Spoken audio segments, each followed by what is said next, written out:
Bienvenidos nuevamente al curso anual de Gastroenterología, Hepatología y Endoscopía del año 2023. En el día de hoy tenemos el honor de presentar al doctor Andrés Ruff. Él es director de la unidad de hígado, es subjefe del equipo de trasplante hepático del Hospital Privado de Rosario.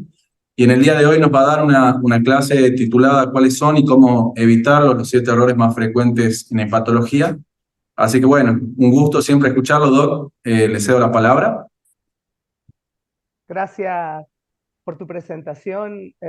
Lo, lo que quiero es primero dar las gracias a Salta y al San Bernardo y a Gustavo, que siempre me invitan y están considerando la oportunidad para que hable. Así que en casa ya no me quiere escuchar nadie, así que acepto muchas charlas para que me escuchen. Y quería hacer un toque de varios temas y no dedicarme profundamente a uno. Yo creo que la clave de evitar cometer errores no es en la letra chica, sino son en los grandes conceptos, y eso es lo que quería traerles, grandes conceptos de enfermedades frecuentes. Y quise rescatar los 7 errores más frecuentes de los que se involucran en la hepatología, y soy de los que piensan que, que no necesita ser hepatólogo alguien para incurrir en la especialidad. Con dedicación y motivación es suficiente, así que no soy un talibán de las especialidades. Así que el plan es, este es mi disclosure, trabajo mucho afuera, así que tengo muchas empresas, pero acá no interviene ninguna. Estos son los 7 errores más frecuentes que tienen los médicos al introducirse en la hepatología, incluso hepatólogos. Lo primero es las conducta ante imágenes focales, hallazgos, como se llaman en el ultrasonido, que después derivan en estudios dinámicos y después derivan en especialistas. El error en la conducta es lo más frecuente. Cuando uno tiene un hallazgo de una imagen focal hepática, la clave, lo primero que tiene que decir un residente o un fellow cuando se lo presenta a un staff es en quién ocurre. No me interesa ni el tamaño, ni las características en el ultrasonido, ni en los estudios dinámicos. En qué paciente ocurre es la clave. Después siguen los pasos de jerarquizar el ultrasonido, si se ve hipoecogénico, iso, hiper, anecoico, porque es quístico, cómo solicitar un estudio dinámico, y después uno tiene que conocer la característica de cada tumor y conocer la historia natural de cada tumor. Pero la clave está en quién ocurre. Y esto es así porque en medicina el valor predictivo de una prueba, es decir, qué chance hay, siendo esa prueba positiva, de que el paciente tenga la enfermedad, eso es valor predictivo positivo, depende más de la prevalencia de la enfermedad que de eh, el test en sí o las características de destreza del que lee el estrés. Es decir, la clave para el valor predictivo positivo es la prevalencia de la enfermedad en la población que estoy estudiando. Así que si yo les muestro esta placa de una mujer de 75 años que reside en un geriátrico, tiene fiebre y tos, y estamos en el pico de la pandemia, septiembre del 2020, el valor predictivo positivo para COVID-19 era 100%, ni soparla a esta paciente. Pero si yo les cuento que es la misma placa y el mismo médico están viendo este caso, y es no septiembre del 2020, es septiembre del 2019, el valor predictivo positivo para COVID es 0. Yo no sabía ni lo que era el COVID, y tampoco había leído lo del MERS y la fiebre del camello y todo lo que ustedes quieran. Así que la clave para el valor predictivo de un test está en la prevalencia de la enfermedad y no de las características del test. Así que si yo tengo un tumor como este, en el lóbulo derecho, en el segmento 6, que se tiñe en fase arterial y que lava en fase tardía, si el paciente es sano, sin antecedentes, asintomático, y es una mujer joven que toma anticonceptivo, probablemente sea un adenoma. Pero si el mismo nódulo lo tiene un individuo con antecedente oncológico, esto es metástasis. Sin lugar a duda, mi primer diagnóstico tiene que ser ese. Y si tiene una enfermedad hepática crónica con fibrosis o una infección crónica C o una infección crónica B, probablemente hepatocarcinoma es el primer y único diagnóstico. Así que, como ustedes ven, en quién ocurre un nódulo es la clave y muchas veces olvidado a la hora de consultarme. Todos los días recibo consultas por un nódulo, un hallazgo anormal en el hígado y nadie me cuenta en quién ocurre. Por lo tanto, esto no se tiene en cuenta. ¿Qué hacer con un nódulo hepático? Va a depender de muchas cosas. Y este es el segundo error más frecuente. Del sexo, del tamaño, del tumor, de la localización, de si tiene síntomas, si tiene el individuo morbilidad asociada. Y lo último es qué certeza diagnóstica tengo del nódulo, eh, cuánto cuánta certeza tengo en decir esto es un adenoma, me quedo tranquilo, o es, perdón, una hiperplasia y hay que seguir. Así que de estas variables depende qué hacer con un nódulo hepático. Sexo es muy importante para el adenoma, el tamaño, la localización para la chance de poder resecarlo, si tiene síntomas y morbilidad, los síntomas están en relación con que pocos hallazgos hepáticos los dejo sin operar cuando hay síntomas. La morbilidad asociada depende del riesgo de la cirugía. Así que puedo hacer 4 cosas con un hallazgo anormal en el hígado, una imagen anormal. No más controles porque me quedo tranquilo, seguimiento en el tiempo, algunos los biopsios, y este es el grave error, que algunos no consideran de que lo primero que se debe hacer es la resección sin nunca tener una biopsia. Así que, ¿en quiénes decido que no hay más controles?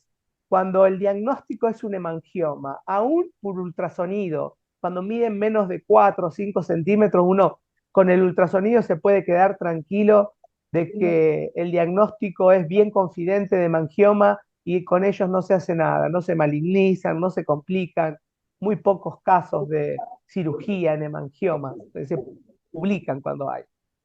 Cuando hay el diagnóstico de una hiperplasia nodular focal, tiene que siempre haber estudios dinámicos, es decir, no se hace solo por ultrasonido. Y no se hace más cuando el hallazgo es muy típico, no quedan dudas de que es una hiperplasia nodular focal y, por supuesto, cuando es asintomático. Y esto hay que tenerlo muy bien en cuenta porque las hiperplasias nodulares focales no se siguen en el tiempo cuando tenemos certeza diagnóstica, porque no se complican, no se malignizan, su historia natural es muy benigna. ¿En quiénes decido seguir con observaciones por imágenes? Probablemente cuando hay adenomas que ocurre en mujeres, exclusivamente en mujeres, porque vamos a ver que en los hombres se resecan todos, que consumen anticonceptivos orales y que no importa el tamaño, espero inicialmente una respuesta ante la suspensión de anticonceptivos. Así que si el adenoma está en un rango de cirugía, yo lo observo si recién suspendo los anticonceptivos para ver si no hay reducción de su tamaño. Por supuesto, todos los adenomas en mujeres menor a 5 centímetros deben seguirse. Eh, Esto es porque en la mujer el riesgo de neoplasia con tamaños tan chicos es, es muy bajo, el riesgo de hepatocarcinoma estoy hablando. Y también sigo a los tumores que me parecen hemangiomas o hiperplasias nodulares focales, pero tengo alguna duda diagnóstica. ¿Sí? Aunque el tumor me impresiona, sus características principales, dos tumores benignos muy tranquilos, hemangioma y hiperplasia nodular focal, yo sigo cuando tengo algunas dudas diagnósticas. ¿En quién biopsia y en quién reseco es el error más frecuente? ¿Sí?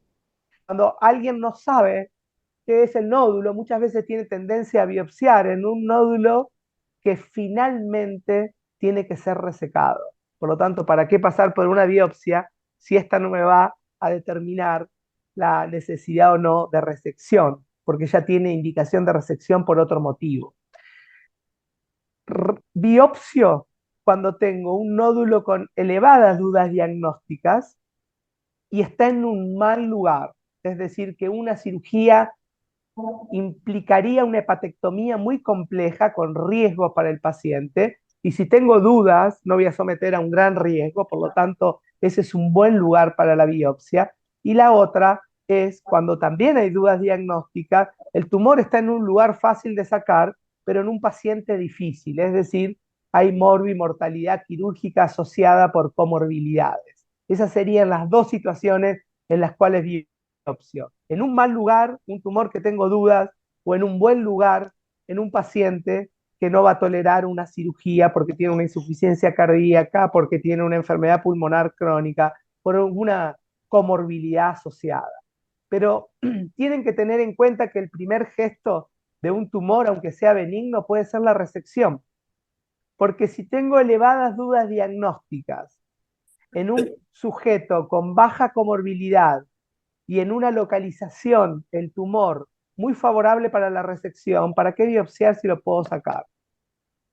Lo otro es terminar biopsiando y después resecando a un tumor sintomático. Los tumores sintomáticos, si determiné que los síntomas son por el tumor, sin lugar a dudas, al paciente hay que resecarlo. Y lo otro es siempre resecar a los pacientes con adenomas cuando son varones, no importa el tamaño. En mujeres, si esperé un tiempo, hubo reducción de peso, a veces responden a la reducción de peso y a la mejoría de la glucemia en pacientes con diabetes, o suspensión, sí, de anticonceptivos orales, y todavía continúan más de 5 centímetros. Así que estos son candidatos a resección. Lo mismo los adenomas más chicos que son pediculados porque tienden a romperse. Todo el tumor está colgando del hígado y no hay tejido hepático para cubrirlos. Así que esto es mi primer tópico, que es eh, cuándo resecar, cuándo biopsiar, cuándo seguir mirando y cuándo no hacer nada más. Así que me pareció importante determinar, no quise meterme en cómo se den, nada, pero usted tiene que considerar de que algunos tumores son biopsiables y otros son directamente resecables. El otro punto que quería tocarles, pasé por las imágenes y voy a lo bioquímico, es la mal interpretación que ocurre en muchas enfermedades hepáticas, la mal interpretación bioquímica. Y si yo les cuento en un auditorio, y siempre me pasa que tengo una mujer de 60 años, asintomática, que en el laboratorio tiene transaminasas 4 veces el límite superior del valor normal y la fosfatasa alcalina 3 veces el límite superior del valor normal, y pregunto qué patrón bioquímico es, 75-80% le erra. ¿Sí? Me dice esto es mixto o es hepatocelular porque predominan las transaminasas sobre la fosfatasa alcalina. Y si le pregunto que si esta misma paciente tiene un antinuclear positivo a título alto, 1 en 320, el FAN que ustedes conocen, con un patrón en anillo nuclear periférico, la mayoría va a contestar que esto es una hepatitis autoinmune porque empezó en un patrón hepatocelular y ahora tiene un FAN positivo. Y esto, como van a ver, es totalmente diferente a lo que piensan. Y esto es así porque a la hora de reconocer patrones bioquímicos, el patrón hepatocelular ocurre cuando las transaminasas es más de 5 veces el límite superior del valor normal y la fosfatasa alcalina es menos de 2 veces, tiene patrón mixto cuando es transaminasas más de 5 y fosfatasa alcalina más de 2, y tiene un patrón colestático como en nuestro caso, cuando las transaminasas es menor a 5, el límite superior, y la fosfatasa es igual o mayor a 2. Así que el caso clínico que les presenté es un típico caso de colestasis pura. La otra manera de ver es con un cociente, ¿sí? El cociente entre el límite superior del valor normal, cuánto está elevado de transaminasa y fosfatasa alcalina, nuestro caso era por 4 y por 3, da un cociente de 1.3 y cuando el cociente es menor a 2, eso es un patrón colestásico. Así que uno tiene que amigarse con algunos de estos, no son scores, son cosas muy simples para ver de que nuestra paciente no tiene un cuadro hepatocelular, sino una colestasis pura. Y las enfermedades son totalmente diferentes cuando uno piensa en hepatocelular o cuando es colestasis pura. Como ven, uno no piensa en colestasis con una hepatitis autoinmune o un NASH, ahora se llama MASH o MASLD, y piensa en colestasis, por ejemplo, en una CBP, una colangitis biliar primaria, una colangitis esclerosante primaria o una ductopenia. Así que las enfermedades que causan un patrón u otro son totalmente diferentes, y si uno se equivoca en el primer gesto, que es tener una hipótesis, termina en otra ciudad a la que quería ir, ¿sí? Si uno tiene un GPS y agarra para el otro lado, no va a llegar nunca al destino. Así que esto es un error terriblemente frecuente. Así que cuando consideramos que hay una enfermedad colestásica, tenemos que hacer un buen interrogatorio, preguntar en enfermedades sistémicas, en si hay alguna droga, porque las drogas producen patrón colestásico frecuentemente. Siempre tenemos que hacer ecografía, si la vía biliar dilatada es una colestasis extrahepática, si hay imágenes focales, puede ser debido a los tumores, el aumento de la fosfatasa alcalina, y que uno termina teniendo el algoritmo pasado. Y si la vía biliar está normal y no hay en el parénquima hallazgos anormales, tenemos que pensar que la colestasis es intrahepática. El segundo gesto en Argentina, no si estoy haciendo consultorio en Suecia, donde la colangitis esclerosante primaria es el primer diagnóstico, porque es muy frecuente, ahí voy a la colangioresonancia primero, pero en Argentina, si tengo un patrón colestásico, es mujer, mediana edad, tengo que pedir un antimitocondrial, y si el antimitocondrial es positivo, ya hago diagnóstico de CBP, puedo hacer el antimitocondrial por inmunofluorescencia o M2.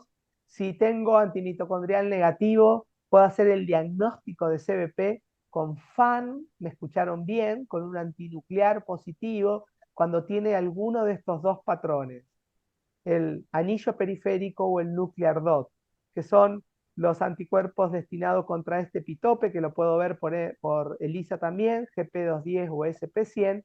Esto es sinónimo de antimitocondrial. Y como ustedes recordarán, nuestro caso tenía eso, ¿sí? Nuestro caso tenía un ANA positivo con patrón en anillo nuclear periférico. Así que era un típico caso de colangitis biliar primaria.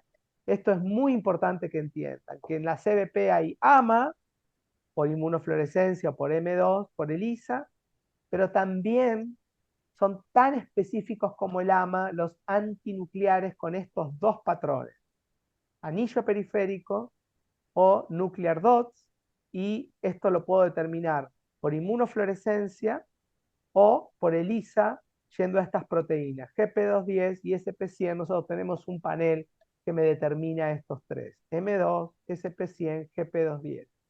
Así que es muy importante tener en cuenta esto. Así que si ambos son negativos, el antimitocondrial y el antinuclear, lo que tengo que hacer es probablemente una colangioresonancia, aunque esté en Argentina, para descartar colangitis esclerosante primaria. Y si eh, no tengo colangitis esclerosante primaria, lo que tengo que hacer es ir a biopsiar. Así que muy importante que entiendan qué es hepatocelular, qué es colestásico, y muy importante también que consideren el diagnóstico de colangitis biliar primaria aún con AMA negativo, cuando hay anticuerpos antinucleares con esos dos patrones que conté, que los podemos ver por inmunofluorescencia, los patrones en EP2, el celular, como se hace la inmunofluorescencia indirecta, o bien podemos pedir el ISA, el SP100, el GP210. Así que el tercer punto, más muy importante, motivo de error incluso en hepatólogos, es el diagnóstico temprano de cirrosis. Me escucharon bien, porque cualquiera hace el diagnóstico de cirrosis en esta fase. No necesito mucho libro, abro la puerta y lo veo sentado en mi consultorio, ya tiene el diagnóstico de cirrosis que se confirma cuando hablo con él.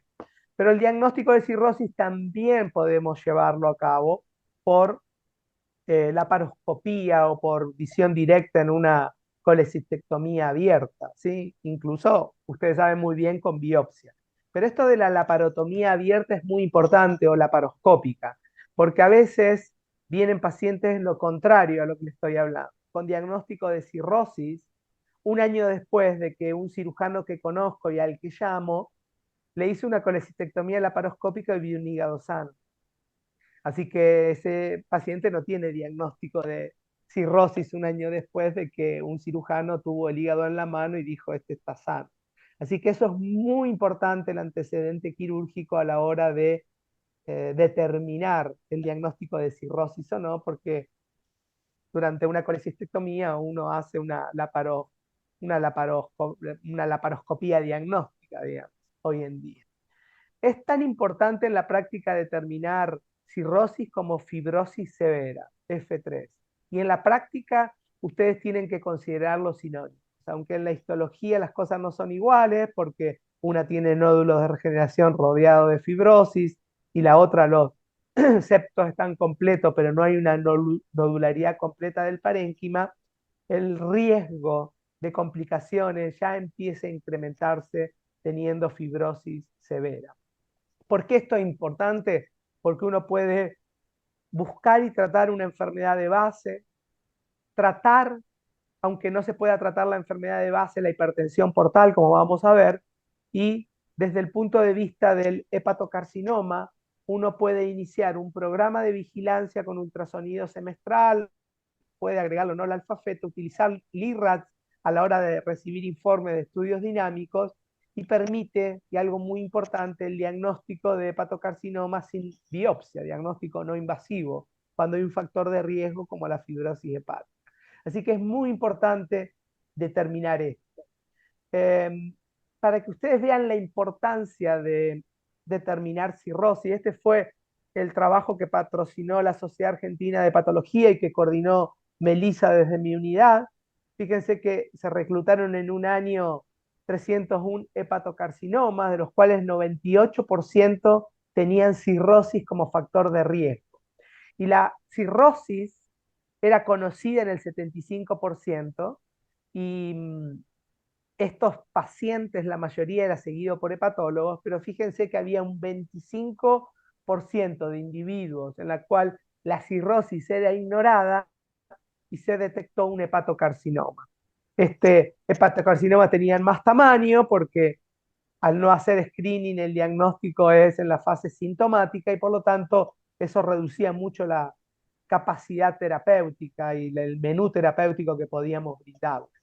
Así que la clave para instaurar esto que les conté es reconocer tempranamente un individuo con riesgo de cirrosis. Y lo primero son criterios clínicos que tenemos que usar. Por supuesto que yo pienso en cirrosis siempre que tengo una hepatitis crónica. Así que diagnosticar una hepatitis crónica C, B, o tener un paciente con esteatosis y factores de riesgo como diabetes o elevado consumo de alcohol, son todas luces rojas que tienen que encenderse a la hora de diagnosticar cirrosis. ¿Sí? No espero a que haya ascitis o encefalopatía para hacerlo. Primer criterio clínico, factores de riesgo.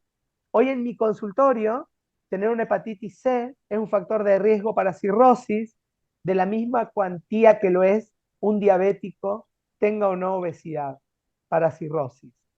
Tienen que entender eso. Es el error más frecuente es considerar que un individuo con diabetes, ni que hablar un síndrome metabólico bien florido en la cual se suma obesidad central, tenga factores de riesgo tan fuertes como las hepatitis virales. Para mí están en el mismo rango de pacientes. Por eso, en el pasado, era muy fácil que los hepatólogos diagnostiquemos cirrosis, porque todos los pacientes, todos los médicos que están involucrados en la atención de primaria ante una hepatitis crónica C o B o una enfermedad autoinmune del hígado nos derivaban todo. Entonces diagnosticábamos cirrosis muy fácilmente. Hoy el principal factor de riesgo es la diabetes y el síndrome metabólico, ¿sí? O la disfunción metabólica. Y eso no es manejado por hepatólogos y no es considerado un factor de riesgo de cirrosis por internistas, diabetólogos, cardiólogos, gerontólogos, nutricionistas. Y es por eso que cada vez el diagnóstico de cirrosis se va a pasar mal. Así que cuando tengo un criterio clínico, paso a ver surrogantes de fibrosis. Y el primero es, en individuos sin consumo de alcohol significativo, un cociente STLT mayor a 1, entre 1 o 2. Acuérdense que el alcohol da un cociente igual o mayor a 2. Los surrogantes de hipertensión portal clínicamente significativa son importantes, como la trombocitopenia o la hipergamma-globulinemia, y en todos estos pacientes hago score bioquímico de fibrosis que están disponibles para el público, el APRI, el FIB-4. Los dos se basan en uno en AST, el cociente ST-LT y el recuento de plaquetas, como el APRI. El otro, el FIB-4, se basa en la edad también, porque mientras mayor es la edad, más chance de tener fibrosis o cirrosis, el cociente ST-LT y el recuento de plaquetas. Los dos tienen cutoff, pero cuando uno usa el celular no tiene que acordarse de memoria el cutoff. Lo que sí tienen que aprender, y el celular les ayuda, a que hay un valor predictivo negativo muy fuerte cuando los scores caen por debajo de un nivel, un valor predictivo positivo muy fuerte cuando caen por encima de otro nivel, y como ven los números no coinciden y hay una zona gris. Esa zona gris o indeterminado en la práctica tiene que considerarse como si fuese alto y tenemos que ir a un segundo método diagnóstico de fibrosis. Por supuesto, las imágenes nos ayudan. Una endoscopía con varices, hay un montón de signos de cirrosis en los estudios dinámicos, incluso de hipertensión portal clínicamente significativa, como llanes pleno-renales. Pero esto tenemos que aprender a verlo. En estudios dinámicos, esto es resonancia, esto es tomografía, debe haber 20 signos de cirrosis. Desde la repermeabilización de la vena umbilical, que es signo de hipertensión portal clínicamente significativa, el lóbulo, el segmento 2-3 grandes, plenomegalia, este signo del punto posterior, un aumento del espacio periliar. Fíjense la nodularidad del parénquima en esta secuencia de T2. Así que hay muchas cosas que tenemos que tomar en cuenta, pero lo más importante son los métodos no invasivos mecánicos, que es la elastografía, desde el fibroscan hasta la elastografía por resonancia, pasando por ultrasonido. Lo que tenemos que saber es que los kilopascales no son equivalentes. 5 kilopascales en fibroscan es F0, 5 en resonancia es cirrosis.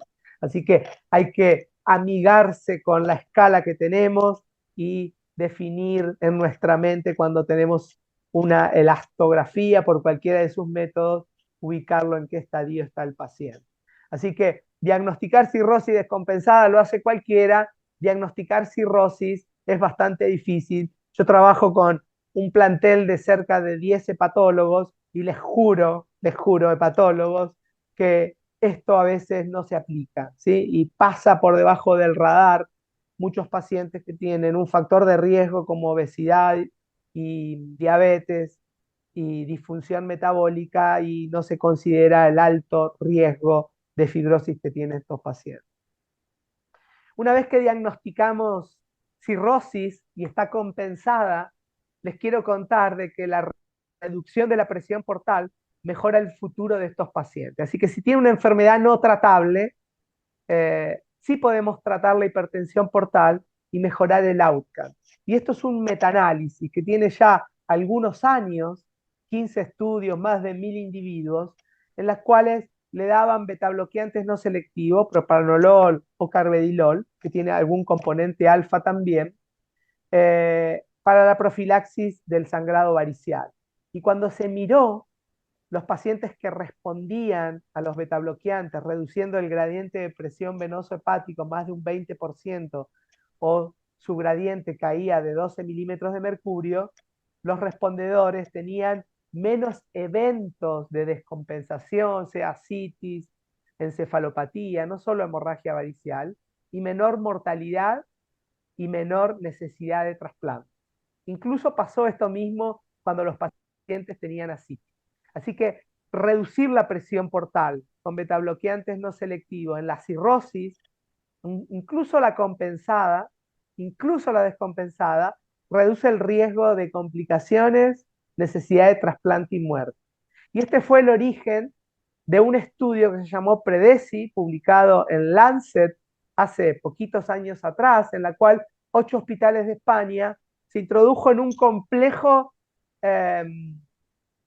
en un complejo trial que se tuvo que interrumpir cuando empezaron los antivirales de acción directa a curar la hepatitis C, para que no alterara la perspectiva del trabajo en la cual los pacientes no tenían tratamiento de su enfermedad hepática crónica. Y los pacientes que entraban en este estudio eran los que tenían cirrosis compensada y un gradiente de presión venoso hepático igual o mayor a 10 milímetros de mercurio, lo que caracteriza la hipertensión portal clínicamente significativa. Se le dio en hemodinamia un bolo de propanolol intravenoso, si respondían, se randomizaban a propanolol o a placebo, si no respondían, se le daba carvedilol, que como sabemos es más potente y rescata pacientes que no responden al propanolol. Carvedilol o placebo era la otra rama. Lo importante es que la complicación número 1 de esta serie fue la citis. Acuérdense que eran cirrosis compensada y querían ver si el betabloqueo ayudaba o no a evitar la descompensación. El cáncer, la muerte, y después venían la hemorragia varicial, la peritonitis espontánea y la encefalopatía. Lo interesante de este estudio es que la incidencia de descompensación o muerte fue significativamente menor en los que usaban betabloqueo frente a los que usaban placebo, ¿sí? Y la reducción de esta fue significativa, más de un 50%. Lo interesante también es que se le dio carvedilol a los que no respondían al propanolol, es decir, que eran malos pacientes para betabloqueantes no selectivos. Pese a eso, el carvedilol redujo la frecuencia de descompensación o muerte más que el propanolol. Sí, por supuesto, ambos más que el placebo. Pero el carvedilol fue mejor incluso en una población mucho más difícil. Y lo interesante es que la incidencia de esta descompensación, que fue principalmente ascitis y muerte, fue significativamente menor, se redujo un 68% en aquellos que cumplían la regla de 10. Es decir, o bajaban un 10% del gradiente o al final del tratamiento caía por debajo de 10 milímetros de mercurio. Así que, ¿qué hacíamos en el pasado? En el pasado, cuando había hipertensión portal clínicamente significativa, y ahora vamos a ver cómo la detectamos en la clínica, no solo con la elasto mayor a 25, esto es Fibroscan, y menos de 110.000 plaquetas, le hacíamos una endoscopía. Si el paciente no tenía endoscopía, no dábamos tratamiento y decíamos vamos a hacer una nueva endoscopía en 2 años, si la enfermedad no se trataba, la enfermedad de base, 3 años si se trataba, y si había varices chicas, podíamos o no darle tratamiento, si era Child Cell le dábamos a todos, si eran grandes le dábamos a todos, y esto cambió rotundamente. Hoy la endoscopía, mala noticia para los gastroenterólogos de la sala, no es necesario si yo diagnostico hipertensión portal clínicamente significativa. Esto es más de 25 kilopascales, menos de 110.000 plaquetas o circulación colateral en los estudios dinámicos. Esto es evocador de hipertensión portal clínicamente significativa. Shan espleno renal, la repermeabilización de la vena umbilical que les mostré antes que no tenía, también es indicativo de hipertensión portal clínicamente significativa. Así que si tengo alguno de estos signos que tienen un valor predictivo positivo cercano al 100%, al paciente lo trato con betabloqueantes no selectivos. No me interesa saber si tiene varices o no, porque dar betabloqueantes, si tiene varices el paciente, está previniendo el primer sangrado. Y si no tiene varices, también está previniendo el desarrollo de descompensación y muerte. El carvedilol es preferido al propanolol y la dosis es la cercana a 12.25 cada 12 horas. Así que esto cambió y mucho en el último tiempo. El otro punto es el tratamiento de las infecciones bacterianas. Las infecciones bacterianas en cirrosis son un problema. Fíjense, en el individuo con cirrosis que se internan, las infecciones son 3 a 4 veces mayor y cuando ocurren, las infecciones matan mucho más que en el individuo sin cirrosis. El odds ratio de muerte es cercano a 4, así que es 4 veces más frecuente, 4 veces más letal. Y lo que tiene las infecciones en cirrosis es que hay un grupo muy exclusiva del paciente con cirrosis, que son las espontáneas, que no son la peritonitis bacteriana espontánea, sino también la bacteriemia espontánea, es el individuo que tiene o no signos infecciosos y que le sacamos sangre y hay hemocultivos positivos sin un foco de origen, ¿sí? Esa bacteriemia espontánea es terriblemente frecuente. Fíjense en esta serie, un poco menos del 10% la tenía, y el empiema bacteriano espontáneo es lo mismo que la PB, pero en un hidrotórax del cirrótico. Así que esto es una cohorte seguida por el doctor Marciano en el Hospital Italiano, de la cual formamos parte como centros de Argentina, también tiene centros de Uruguay, son 28 centros, poco menos de 500 pacientes, y fíjense, el 40% son infecciones espontáneas, ¿sí? Propias del paciente con cirrosis. Y grabarse que no solo está la peritonitis bacteriana espontánea y el empiema, sino también la bacteriemia espontánea. Así que el mensaje que quiero darle acá es que pensar en infección bacteriana cuando, siempre. Siempre que entre un cirrótico a la internación, no importa que tenga los signos clásicos de infección, porque la fiebre, el dolor abdominal o la manifestación de un órgano específico solo ocurre en el 40 o 50%. Tenemos que pensar en infección en la cirrosis cuando hay cambio en la situación clínica, ¿sí? Empeora la encefalopatía, aparece ascitis cuanto antes no había, se deteriora la función renal, y siempre que el paciente ingrese a la internación, no importando el motivo. Así que en estos casos tenemos que hacer tres cosas. Primero, el workup diagnóstico, cultivarle todo lo que podemos, pedir lactato, ver una rutina para ver cómo están las funciones orgánicas, estratificarlo por riesgo y dar tratamiento empírico que tiene que ser muy temprano.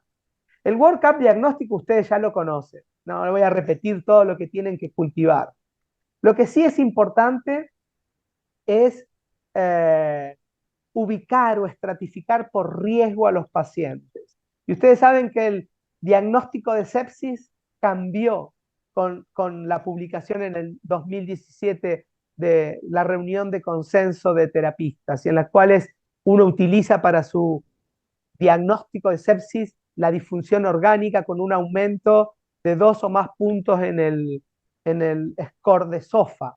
Pero hay un quick SOFA que se hace en la cama del paciente y que al menos tiene que tener 2 de 3 signos, ¿sí? O alteraciones del sensorio, una sistólica menor a 100 y una frecuencia, o una frecuencia respiratoria igual o mayor a 22.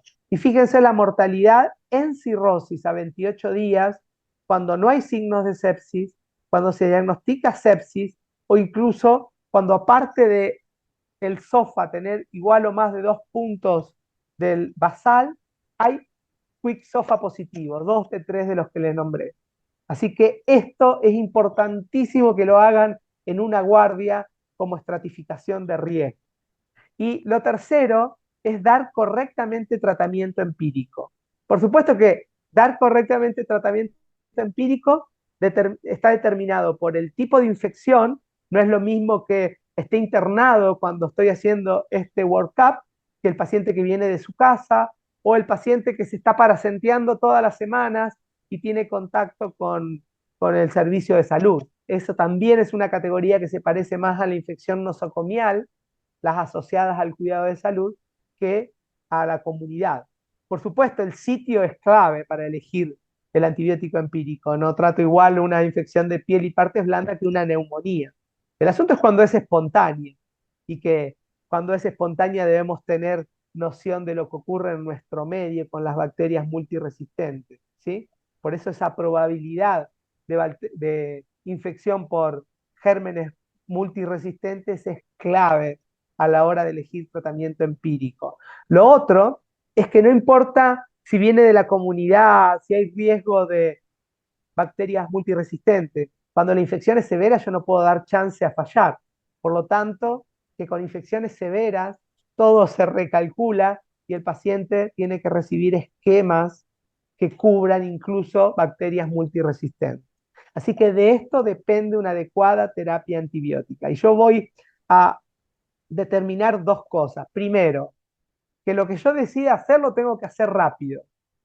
Este es un estudio muy elegante que cuenta que demorar el inicio del antibiótico fue un predictor independiente de mortalidad. y la mortalidad se duplica por cada hora de demora en el inicio. Es decir, voy a ver a la guardia a un paciente con cirrosis y dolor abdominal y diagnostico peritonitis bacteriana espontánea. Lo pulso rápido, lo mando al laboratorio, hablo con el laboratorio y le digo que me hagan el recuento de polimorfo y fue alto. Entonces le indico el antibiótico y me voy. Me tomo unos mates y a las 3 horas paso y todavía no le pasaron el antibiótico. El riesgo de muerte se sextuplicó.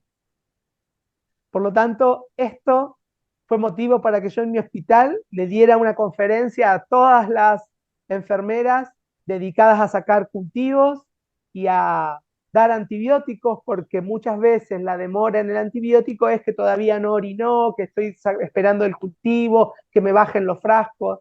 1 hora de demora, doble de mortalidad. Lo segundo es que cuando no le pego con el antibiótico, hay más desarrollo de falla hepática aguda sobre crónica y más muerte. Así que pegarle con el antibiótico es clave. Y lo último, no los voy a aburrir, este es el riesgo de multiresistencia en la serie de Argentina y Uruguay. 54% de todos los cultivos fue positivo, 40% de gérmenes multiresistentes. Y fíjense que en las infecciones asociadas al cuidado de la salud, un individuo con cirrosis que se interna periódicamente a paracentear o sangró por varices hace 2 meses y lo estoy bandeando, la respuesta de las infecciones espontáneas a una cefaloporina de tercera como ceftazidima es del 33%. Es decir, el 33% fue sensible a ceftazidima de las infecciones espontáneas en esta serie. Y ertapenem 61%. Así que ustedes, último mensaje, no solo tienen que hacer las cosas rápido, tratar empíricamente con un cañón cuando la enfermedad es muy severa y tener que hacer un score de severidad muy rápido de la infección con Quick-SOFA y criterios de sepsis 3, sino también tienen que elegir muy bien el antibiótico dependiendo de su epidemiología local. Yo tengo epidemiología personal porque nuestros pacientes en lista de espera se hisopan todos, así que los hisopados nos informan si el paciente está colonizado o no por estos gérmenes. Así que clave, clave las infecciones en el cirrótico. Y los dos últimos temas, ¿tengo tiempo, Gustavo? No sé, ahí, 10 minutos más. Sí, sí, doctor, totalmente. Bueno, perfecto. El grave error a la hora de usar la clasificación de Barcelona de hepatocarcinoma es no saber para quién está hecho. Y esto está hecho para individuos con cirrosis. Así que primer punto, si van a usar la clasificación de Barcelona a la hora de estadificar un hepatocarcinoma, tienen que acordarse que se desarrolló en cirrosis. Lo segundo, que sirve para predecir el pronóstico. Cuando uno está acá en Barcelona, la sobrevida es muy pobre y cuando está a la izquierda es muy larga, sino también para recomendar la terapia inicial. Lo que hace este score es linkear eh, el estadio tumoral con la sobrevida, pero también con la recomendación de terapia inicial de acuerdo a la mayor evidencia disponible. Y lo que está a la izquierda va a terapias que potencialmente curan y lo de la derecha en la pantalla van para terapias que lo que hacen es mejorar la sobrevida, pero no tienen capacidad de respuesta sostenible. Pero la cosa nos vemos tentados en encararla de acuerdo a la carga tumoral. Ese es el primer error que existe al enfrentarse a la clasificación de Barcelona. Estamos tentados en decir, hay metástasis, cuántos tumores, y ubicarnos acá. Y esa no es la primer pregunta que hay que hacer. Este score se maneja preguntándose inicialmente cómo es la función hepática, con Child, con MEL, con Albi Score, que es un score entre albúmina y bilirrubina, que sirve para estratificar mejor los CHA-LA, pero hay que preguntarse cómo funciona el hígado y cuál es el performance status. Si el hígado funciona bien y el performance status es bueno, el paciente puede estar en cualquiera de estos 4 casilleros. Barcelona 0 con tumores muy chiquitos, B intermedios, C avanzados, metástasis, invasión macrovascular. Pero si el paciente tiene una función hepática deteriorada o mal performance status, solo puede estar en el D. Y acá quedan 2 alternativas. Paciente es trasplantable o no trasplantable. Si no es trasplantable, solo tiene que hacer tratamiento paliativo. Así que primer pregunta ante Barcelona es cómo funciona el hígado. ¿Funciona bien? Después voy a la cantidad de tumor. ¿Funciona mal? Solo la cantidad de tumor me sirve para decir es trasplantable o no trasplantable. Tiene 78 años, no importa qué cantidad de tumor, tiene que ir a terapia paliativa aunque tenga un nodulito de 2 centímetros. Tan así. Por supuesto, si el hígado funciona bien, la carga tumoral es la clave. Si la carga tumoral es baja, puedo aplicar una terapia con intención curativa, es decir, en donde el objetivo es la respuesta completa, y eso es la resección, la ablación o el trasplante. Y como pueden ver, si la carga tumoral es más alta, el objetivo no es la respuesta completa, duradera, sino la respuesta parcial o la estabilidad de la enfermedad, y estos son la quimioembolización y la terapia sistémica y la radioterapia o radioembolización, mejor dicho. Así que esto es clave. Muchos confunden con que la quimioembolización es un tratamiento con intención de respuesta completa y aunque a veces lo conseguimos, no es duradera, así que no está dentro de las terapias potencialmente curativas. ¿Por qué yo digo potencialmente curativa la ablación, resección y el trasplante? Porque no siempre curan. La tasa de recurrencia tumoral después de sacar un tumor de un lóbulo es cercano al 70%. Y si cuando saco la pieza de hepatectomía tiene indiferenciación o invasión microvascular o nódulo satélite, ese 70 se va a 100. Lo mismo ocurre con la ablación, tasas de recurrencia arriba del 50%. Y por supuesto, la del trasplante son mucho menores.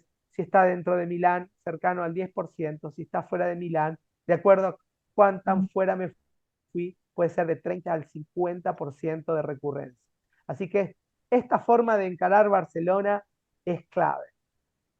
Ustedes saben que cuando saco un tumor hay 70% de chances de recurrir, o cuando ablaciono un tumor, esto fue motivo para aplicar adyuvancia, es decir, operarlo, dejarlo en cero, pero darle quimioterapia sistémica. Y estas son todos los trials que fracasaron en demostrar que la adyuvancia servía. Hasta que hay una reciente publicación en Lancet que ya había sido presentada en un congreso de oncología en el AACR.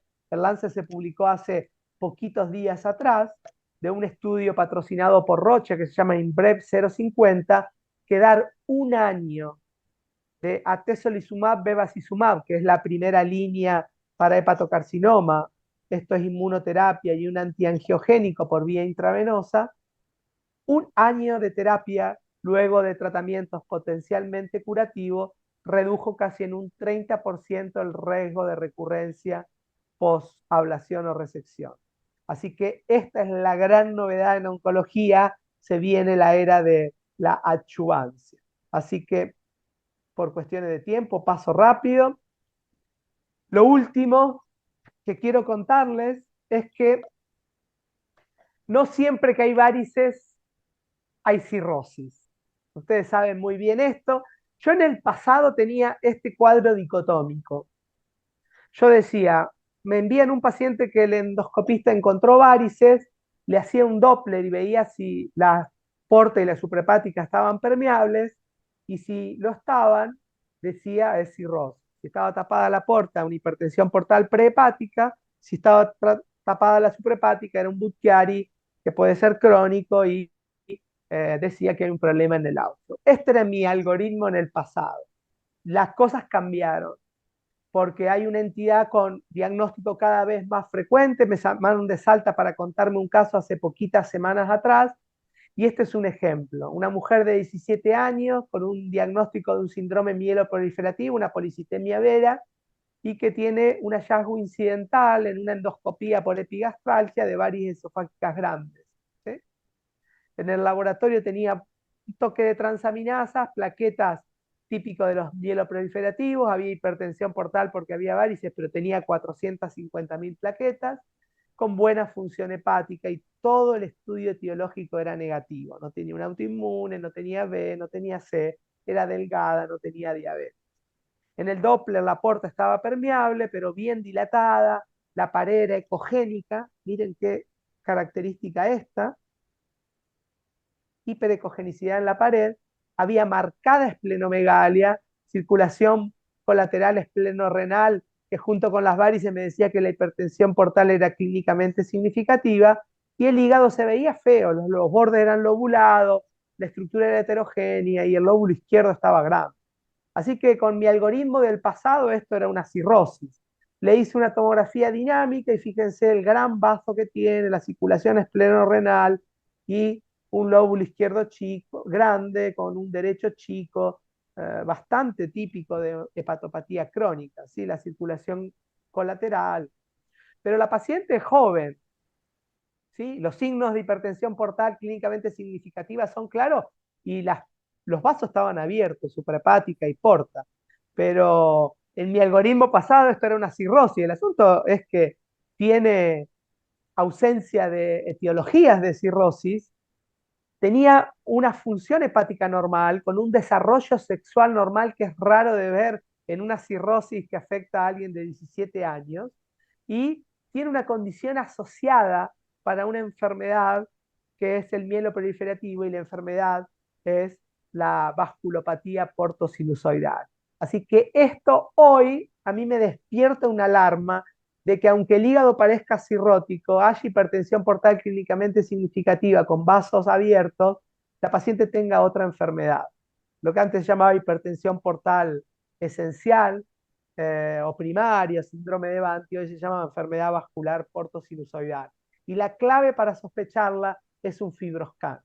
Fíjense ustedes que una elastografía en una cirrosis me tendría que dar arriba de 25, cuando hay hipertensión clínicamente significativa, como muestran las varices, y esta paciente tenía 7.3, más indicativo de un F2 que de un F4.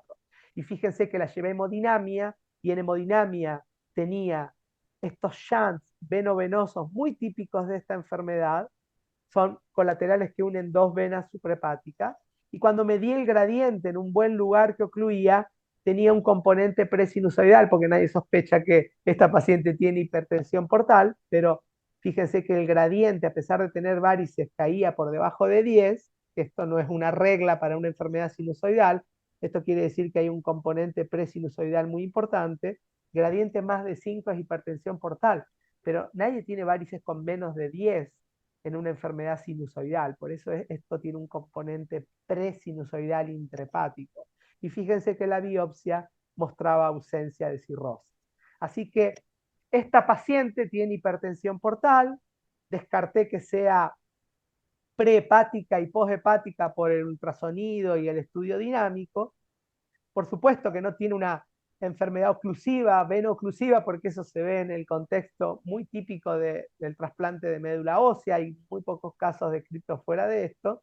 No tiene historia de metotrexato, y yo tendría que pensar que la biopsia fue bien revisada y no vio esquistosomiasis ni sarcoidosis ni una fibrosis hepática congénita. Y por lo tanto, este es el caso típico de enfermedad vascular portosinusoidal, que es un individuo que tiene signos clínicos, bioquímicos y por imágenes de hipertensión portal, en este caso bien clínicamente significativa, que no tiene cirrosis en una muy buena biopsia y por supuesto no trombosis portal ni suprahepático. Y la gran sospecha era esa porta bien dilatada con pared hiperecogénica. Se pueden ver en los estudios dinámicos vasos anormales en el hígado que unen dos venas suprahepáticas o están muy a la periferia del hígado, y la hemodinamia, ese gradiente que caía por debajo de 10, pero que había hipertensión portal, pero que era subvalorado teniendo varices y circulación colateral, y una biopsia sin cirrosis. ¿Sí? Así que yo no quiero aburrirlos, quiero contarles que esta entidad tiene ahora un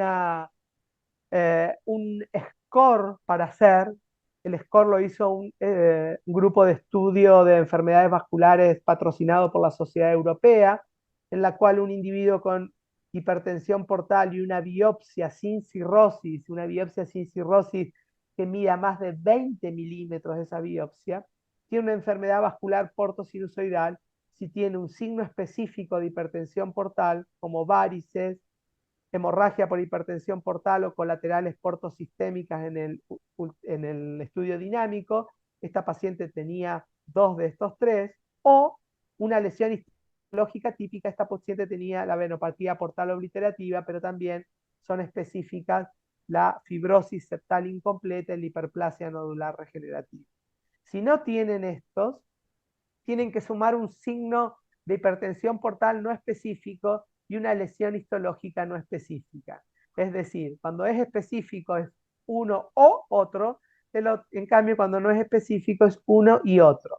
Para que ustedes entiendan por qué tener varices es específico y esplenomegalia no, es porque los pacientes que tienen las enfermedades asociadas a esta vasculopatía pueden tener por sí misma esplenomegalia, por ejemplo. El síndrome mieloproliferativo tiene esplenomegalia por el síndrome mieloproliferativo, así que no es un signo tan específico de hipertensión portal. Y lo mismo ocurre con la histología, es decir, la arquitectura hepática anormal, que vemos algunos cambios pero que no son específicos, puede estar presente en otras enfermedades, o la dilatación sinusoidal no zonal. Así que esto es muy importante de aplicar. En mi algoritmo actual, si bien tener varices con vasos abiertos me hace pensar en cirrosis, debo encender algunas alarmas cuando el individuo tiene algunas características. Y una de ellas, por ejemplo, es cuando no hay parámetros de disfunción hepática.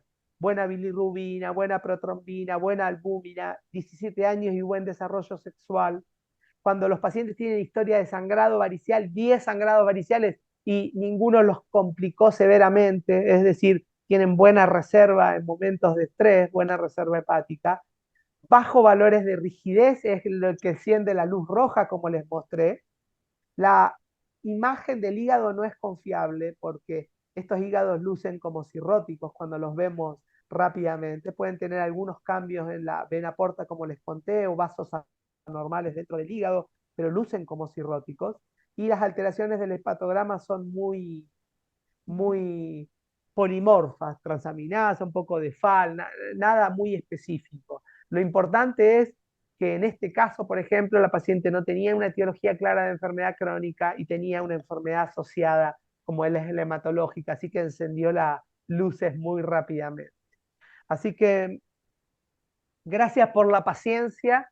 Eh, esta charla nunca la di. Me encantó tocar varios tópicos y despertarlos en varias curiosidades. Espero les genere eso y el año que viene pueda hablarles de alguna enfermedad muy específica y lucirme. No hay nada. Soy yo.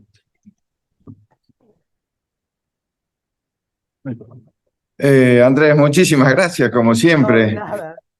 La charla impecable, además está, felicitarte, ya sabes que es una norma. Muchas preguntas, realmente Bueno, una conferencia fantástica, como la planteaste, porque interesa mucho, ¿no? Demasiados tópicos. No quiero ser en pos del tiempo, pero sí quisiera hacerte una sí, pregunta respecto de lo siguiente. Hablaste de biopsias sí. y tenemos un grave problema. 2 o 3 tópicos de la biopsia. ¿Punción, aspiración, aguja fina o biopsia con Trucut? Primero. Segundo, dependiendo si las lesiones son ocupantes de espacio específica o si son parenquimatosas difusas. Tercero, ¿cuál es la especificidad y sensibilidad en general que tienen? Y cuarto y último, si utilizan la inmunomarcación como algo sistemático. Bien, buenas preguntas. Primero, el diagnóstico de los tumores hepáticos necesitan más histología que punción aspiración con aguja fina, porque el diagnóstico de hepatocarcinoma se hace por el signo de invasión estromal y no por la atipía celular. A diferencia de otros tumores, que uno tiene un colgajo de células y las ve tan anormales, con cambios nucleares, con la relación núcleo-citoplasma, En el hepatocarcinoma bien diferenciado, el diagnóstico de malignidad lo hace la invasión estromal, es decir, la pérdida de la estructura normal del hígado. No hay espacio porta, no hay venas centrales, y eso es difícil o imposible de ver en un colgajo. Si bien en centros expertos uno le da un colgajo de células que se obtienen con punción aspiración, incluso se incluyen en parafina, esos son nuestros centros que el patólogo no ve todos los días. Esto es la clave para el fracaso. 100% de las biopsias en mi unidad se hacen con agujas de corte. 100% se inmunomarcan. Hay un panel con 3 inmunomarcadores para determinar hepatocarcinoma y no su origen, digamos. Uno cuando ve un hepatocito, más si hay bili, no queda otro motivo que venga del hígado, sino para determinar hepatocarcinoma, 3 inmunomarcadores, head-shock protein, Glypican-3 y glutamin sintetasa, usamos esos 3. Hay un panel de expertos que los aconsejó, 2 de 3 positivo implica hepatocarcinoma.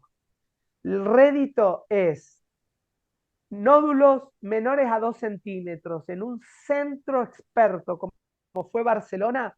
El rédito fue del 70% en la primera biopsia.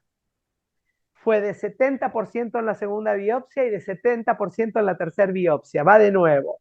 Hay 100 nódulos que fueron hepatocarcinoma al final. Lo biopsiaron inicialmente, 70% dio positivo, 30% no. Lo biopsiaron 2 veces, de ese 30 que dio negativo, 70 dio positivo. La conclusión a esto es que cuando yo tengo un nódulo que me da negativo, no digo que el nódulo no es hepatocarcinoma, digo que la biopsia es negativa, y a ese paciente o lo sigo muy de cerca con imágenes o lo rebiopsio, y el rédito es de 70% de nuevo. Esto es importantísimo que lo tengan en cuenta, porque veo casos todos los días que se biopsia un nódulo, la biopsia es negativa y se olvidan del nódulo en un paciente con cirrosis con alto riesgo de cáncer. Y eso no tiene que ser así. Biopsia negativa, no nódulo benigno. Y lo tercero que me preguntaste, hablamos de qué hacer, inmunohistoquímica, rédito diagnóstico, y cuarto, ¿qué fue la última pregunta? ¿Hay alguien en el auditorio que me ayude? Sí, ¿O las contesté todas? lesiones ocupantes de espacio versus enfermedades difusas. Utilizan, obviamente, biopsias de corte. Sí, Con siempre. agujas de 18, de 16 o de 14. Mira, de acuerdo al riesgo de sangrado, que depende de la fibrosis del paciente y depende del método que uso. Incluso cuando uso la laparoscopía para biopsiar, esta paciente se biopsió por la laparoscopía. Acordate que un mieloproliferativo tiene 450.000 plaquetas, pero tiene riesgo de sangrado, tanto como de trombosis, tiene más riesgo de buquear y tiene más riesgo de trombosis portal. El mieloproliferativo es un síndrome traicionero, en donde no solo trombosan, sino sangran. Así que esa paciente se hizo una biopsia laparoscópica. Y siempre en una biopsia laparoscópica uso aguja de core, biopsia de core, es decir, siempre los biopsio con aguja. Aparte puedo traerme un pedazo, ¿sí? Una cuña, pero aún cuando haga cuña, siempre hago una biopsia de core. Es mucho más representativo de la fibrosis. En las enfermedades difusas usamos no 18, 17, 16, ya no usamos la 14 de antaño, que era un caño y tiene un riesgo mayor de sangrado. Pero sí usamos biopsia, no nos hemos olvidado de la biopsia. Por supuesto, la biopsia no es para estadificar, muchas veces es para conocer la enfermedad cuando no tenemos diagnóstico, o bien hoy en día la mayoría de las biopsias son porque tenemos 2 enfermedades y no una. Gracias, Andrés. Bueno, muchas gracias, doctor. Un lujo escucharlo, un lujo escuchar esta clase. Bueno, de mi parte quería hacer una pregunta rápido. Sí. En el caso del carvedilol, estamos nosotros queriendo empezar nuestra experiencia con el CARVE en pacientes con con enfermedad hepática clínicamente significativa. ¿Cuál es la estrategia que sigue usted? Digamos, inicia con 3,125 cada dosis, después lo va elevando a la semana según la respuesta, o por ahí comienza con una dosis mayor. ¿Cuál es el máximo que usted toma? Y también, ¿en qué casos daría propa o directamente ya hoy es carbohidrato al paciente? Bueno, buena pregunta. Si el paciente tiene hipertensión portal, cirrosis compensada, paciente que tiene hipertensión arterial y está tratado con enalapril, con un bloqueante cálcico, lo migro a carvedilol como tratamiento de su hipertensión arterial y mato dos pájaros de un tiro. A ese paciente empiezo con dosis altas, 12,5 para hacer un total de 50 miligramos. Pero en el paciente que tiene cirrosis con hipertensión portal clínicamente significativa y su presión arterial sistólica en mi consultorio no pasa los 120, empiezo con dosis mucho más menores. La clave es que cuando dábamos propanolol, lo seguíamos por frecuencia cardíaca. Cuando uno da carvedilol, lo sigue con el tensiómetro, no con el pulsómetro. Así que siempre empiezo con dosis más bajas. Las dosis más bajas que empiezo es 3,125 cuando tiene ascitis. En el paciente descompensado empiezo con dosis bien bajitas. Y en el que tiene ascitis de mal manejo, lo cambio por propanolol. Bien. Es decir, dosis bien alta en el compensado que tiene hipertensión arterial como comorbilidad, le saco los otros antihipertensivos y le pongo carbe en dosis altas. Dosis bajas en el ya con toda la hemodinamia del cirrótico. Dosis extremadamente bajas en el descompensado. Lo cambio a propanolol cuando hay ascitis de difícil manejo, hiponatremia dilucional o el paciente hizo un AQI. Le saco el carvedilol. Acuérdense que la diferencia entre propanolol y carvedilol es su efecto alfa, vasodilatador. Entonces, eso es muy importante para mejorarle la hemodinamia en alguien que no le sobra nada de vasoconstricción periférica. Buenísimo, buenísimo. Muchas gracias. Muchas gracias, doctor. Bueno, Les mando acá un fuerte hay abrazo a todos. A ver, dale. una pregunta del chat del doctor Aldana. ¿Cuáles serían los parámetros para empezar a escalar en la dosis de carvedilol? Presión arterial. Bien. Si la presión arterial se banca, el carvedilol lo podemos seguir subiendo. Igual, Predesi, que son los datos en compensados más fieles, no usaron más de 50. Bien. Bueno, muchas gracias, doctor. Y en virtud del tiempo, bueno, vamos terminando la clase. Obviamente, otra vez agradecerle. Y bueno, esperamos contar con usted siempre, en todos los años. Un fuerte abrazo, Gustavo, un gusto de verte. Y chicos, gracias por la invitación. Gracias, Andrés. Buen viaje. Dale, gracias. Un fuerte abrazo.